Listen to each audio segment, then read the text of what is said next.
सो hi everyone, कैसे हो आप सब। मैं आपके सामने मिस्टर राहुल, जो कि आज हम बात करने वाले हैं क्लास नाइन्थ के बारे में, जिसका कि अध्याय है 1.1 और ये सब्जेक्ट क्या है आपका, मैथ। तो इसमें चलिए हम जानते हैं कि इसमें सबसे पहला क्वेश्चन क्या है। इसमें सबसे पहला क्वेश्चन आपका दिया हुआ है कि क्या शून्य एक परिमेय संख्या है, क्या इसे आप p बाई क्यू के रूप में लिख सकते हैं, जहाँ p और q पूर्णांक हो और q is equal to not zero. तो सबसे पहले इसमें हम ये हिसाब बनाने से पहले सबसे पहले हम जानते हैं कि संख्या संख्या जो होता है वो संख्या कितने तरीके के होते हैं। संख्या संख्या संख्या जो होता है वो दो तरीके के होते हैं। एक होता है वास्तविक संख्या, एक होता है काल्पनिक संख्या। तो इसमें आपको काल्पनिक संख्या के जानने का उतना जरूरत नहीं है, तो इसमें आपका क्या है, सिर्फ वास्तविक संख्या जानना बहुत जरूरी है। तो चलिए हम जानते हैं काल्पनिक संख्या, थोड़ा बहुत आपको काल्पनिक संख्या के बारे में भी जानकारी दे देते हैं।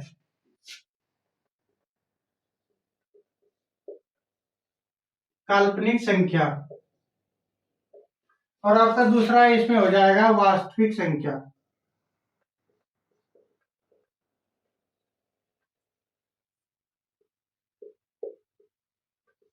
वास्तविक संख्या, तो चलिए आप जानते हैं वास्तविक संख्या में कौन कौन से संख्या होते हैं। वास्तविक संख्या में आपका हो जाएगा परिमेय संख्या।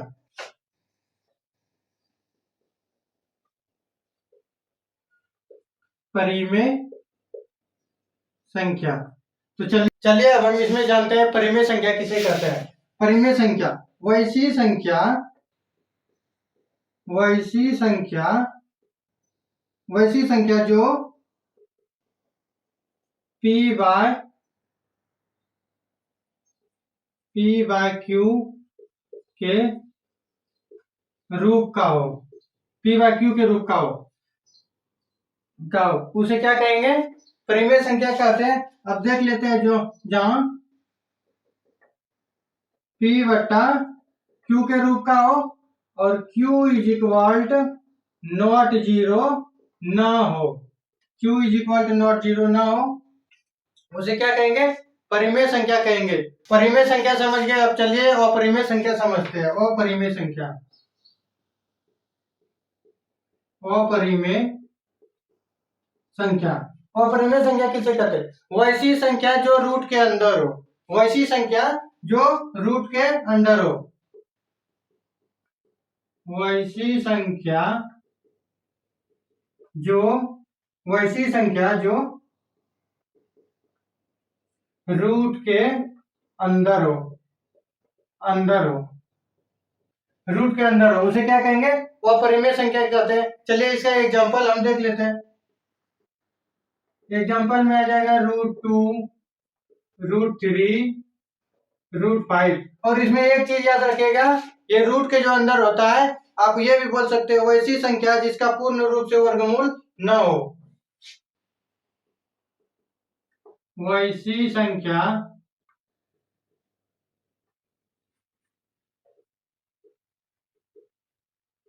जिसका पूर्ण रूप से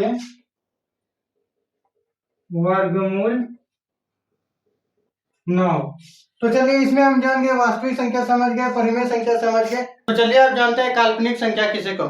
काल्पनिक संख्या जस्ट अपरिमेय संख्या की तरह होते हैं।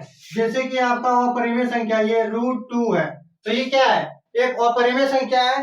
आपका √3 है, ये क्या है, ये आपका अपरिमेय संख्या है। लेकिन आप जैसे ही इसमें माइनस दे दीजिएगा तो ये क्या होगा, काल्पनिक संख्या हो जाएगा।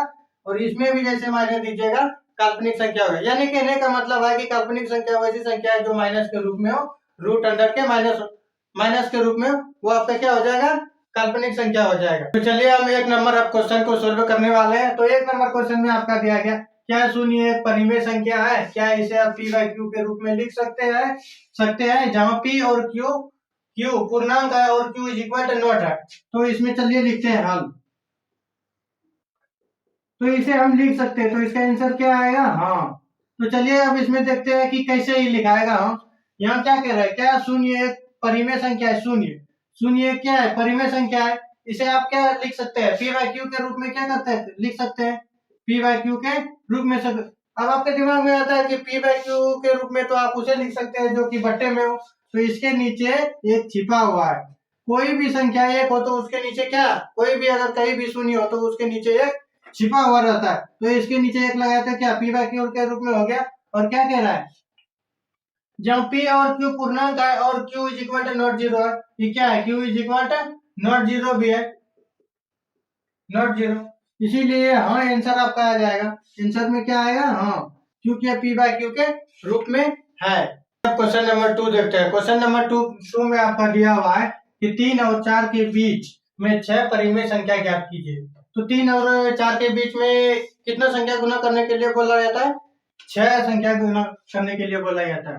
तो हल 3 और 4 के बीच कितना संख्या बोल रहा है, 6। तो इसमें कुछ नहीं करना है, 6 जितना संख्या आपको ज्ञात करने के लिए बोला जा रहा है उसमें क्या करना है, एक आपको प्लस कर देना। तो एक आप प्लस कीजिएगा तो आपका क्या हो जाएगा, 7 हो जाएगा। मान लीजिए आपको 5 संख्या गुना परिमेय संख्या ज्ञात करने के लिए बोला जाता है, तो 5 प्लस 1 तो कितना होगा, 6 होगा।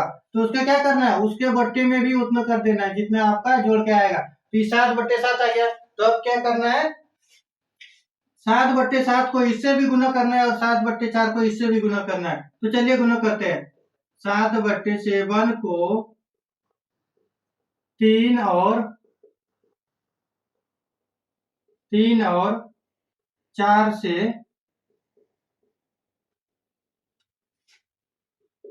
गुना करने पर, जब आप इसको गुना कीजिएगा तो कितना होगा,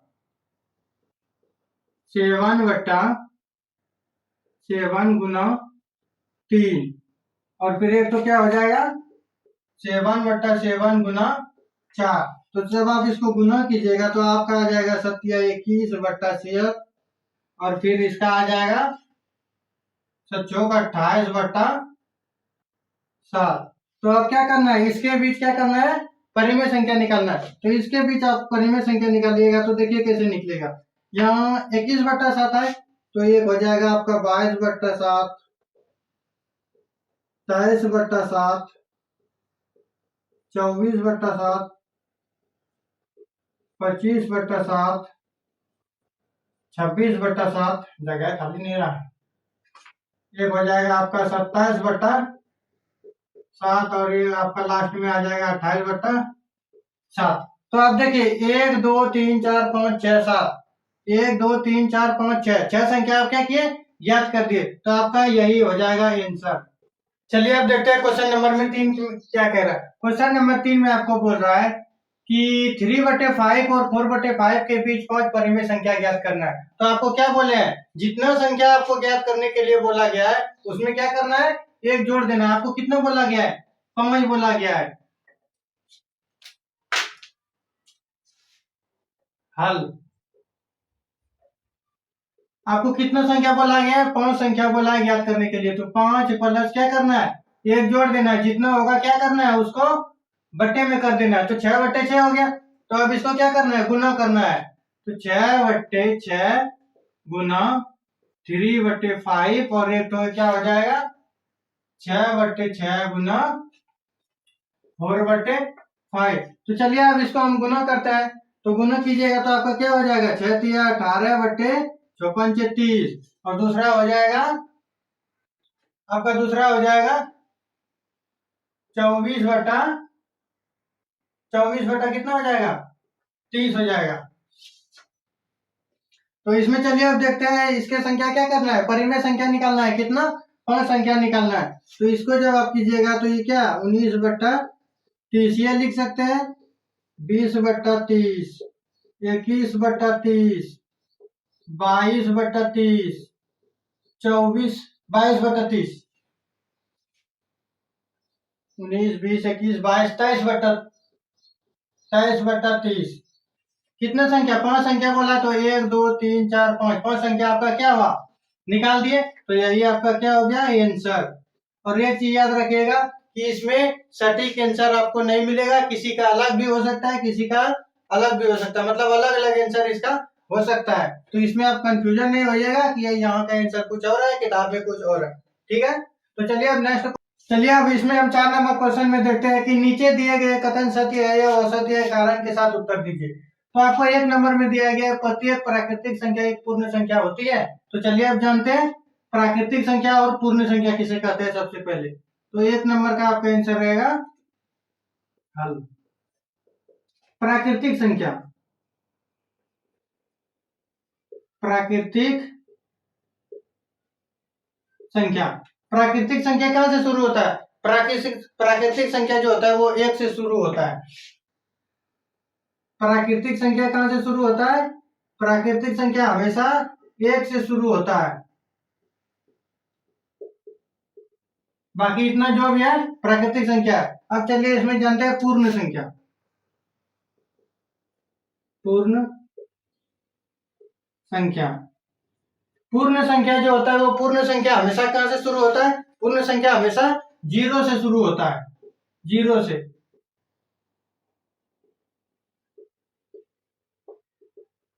अब इसमें क्वेश्चन में क्या कह रहा है? प्रत्येक प्राकृतिक संख्या, प्रत्येक प्राकृतिक संख्या यानी कि ये सब जो है एक पूर्ण संख्या होती है, सब पूर्ण संख्या होती है। प्राकृतिक, प्रत्येक प्राकृतिक संख्या एक क्या होता है? पूर्ण संख्या होता है, क्योंकि जो जो इसमें है आपको 1 से शुरू है, तो इसमें भी यहाँ इसमें देखिए प्राकृतिक संख्या में आपका क्या है 1 2 3 4 5 है, और पूर्ण संख्या में क्या कर रहा है होती है, तो देखिए यहाँ होता है 2 3 4, ये सब क्या होता है प्राकृतिक संख्या होता है। तो ये कथन क्या है? सत्य है। प्रत्येक प्राकृतिक संख्या एक पूर्ण संख्या होती है, तो होती है, तो ये कथन क्या है? सत्य है, सत्य है। क्यों सत्य है आपको बता दिए, क्योंकि प्राकृतिक संख्या जो होता है ये सब होता है और पूर्ण संख्या ये होता है। तो क्वेश्चन में आपको कह रहा है प्रत्येक प्राकृतिक संख्या पूर्ण संख्या होती है, तो होती है, ये कथन सत्य है। तो चलिए अब दूसरा क्वेश्चन में देखते हैं क्या कह रहा है। चलिए अब क्वेश्चन नंबर 2 में देखते हैं क्या कह रहा है। प्रत्येक पूर्णांक एक पूर्ण संख्या होती है। तो चलिए अब देखते हैं इसमें क्या है। सबसे पहले जानते हैं इसमें पूर्णांक संख्या। पूर्णांक संख्या, पूर्णांक संख्या जो होता है वो 0 से इधर शुरू होता है और इधर -1 से शुरू होता है।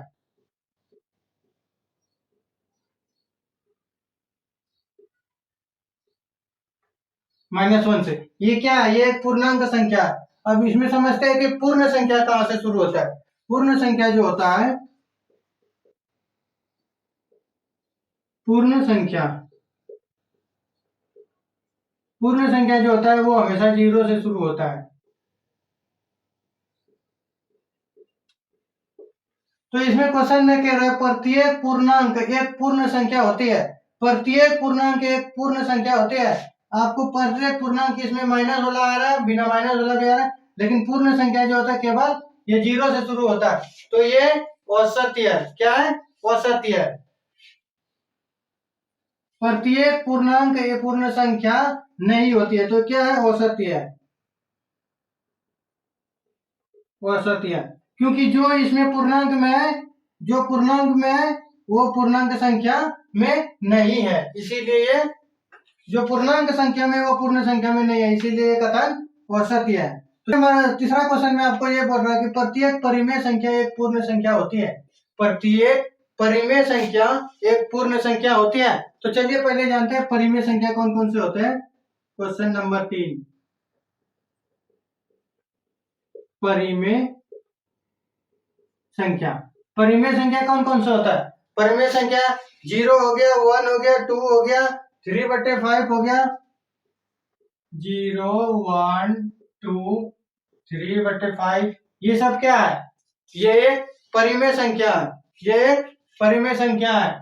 इसमें आप ये भी ले सकते हैं। आप बोलिएगा कि परिमेय संख्या तो आप उसे कहते हैं जो p/q के रूप में, तो इसके नीचे क्या होता है? एक छिपा रहता है। तो ये क्या हो गया? ये सारे के सारे परिमेय संख्या हो गया। अब इसमें समझते हैं पूर्ण संख्या कहां से होता है। पूर्ण संख्या, पूर्ण संख्या, पूर्ण संख्या हमेशा कहां से शुरू होता है? वो 0 से शुरू होता है। तो इसमें क्वेश्चन में कह रहा है कि प्रत्येक परिमेय संख्या एक पूर्ण संख्या होती है। प्रत्येक परिमेय संख्या एक पूर्ण संख्या होती है। तो देखिए प्रत्येक परिमेय संख्या, ये सब क्या है? परिमेय संख्या क्या कह रहा है? पूर्ण संख्या होती है, तो नहीं होती है, तो ये कथन आपका क्या हो गया? असत्य कथन होता है, असत्य है। तो चलिए इसमें आपको इतना चाहिए, तो नेक्स्ट वीडियो में मिलेंगे। तो अध्याय 1.1 अब खत्म हो गया। इसमें मात्र 4 ही क्वेश्चन था। तो जो भी इस वीडियो को न्यू देख रहे हैं तो उससे आपसे निवेदन ये है कि वो लाइक सब्सक्राइब कमेंट जरूर करें और जल्द से जल्द जुड़े, जिसमें कि अगला वीडियो आने वाले 1.2 चैप्टर।